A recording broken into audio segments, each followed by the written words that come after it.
Okay, so affairs often meet deep unmet needs like attention, validation, intimacy, and when they end, the need is still there. Okay, that doesn't go away. But think of it as a band-aid. They're just putting a band-aid on something that needs stitches. And so the void is actually an invitation. It's a mirror showing you where your soul is starving.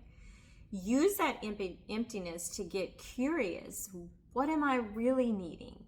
What will help me feel content and fulfilled, not just satisfied in the moment?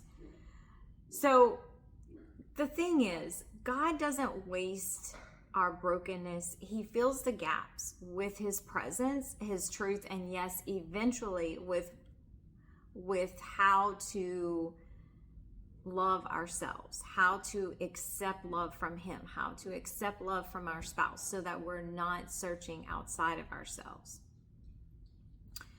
What I want you to do is, some ways that you can begin to fill the void is to practice daily journaling, read your Bible, devotionals, say some affirmations, surround yourself with women who get it and won't shame you. Get coaching or counseling so you don't relapse into patterns of loneliness, because loneliness is really hard. You know, it's the emptiness that you're left with once the affair ends. That's really difficult to try to get through, but it's not impossible. It does feel like they leave a void, but the thing is that void was already there, that hole, that missing piece. And spiritually, that's what God fills.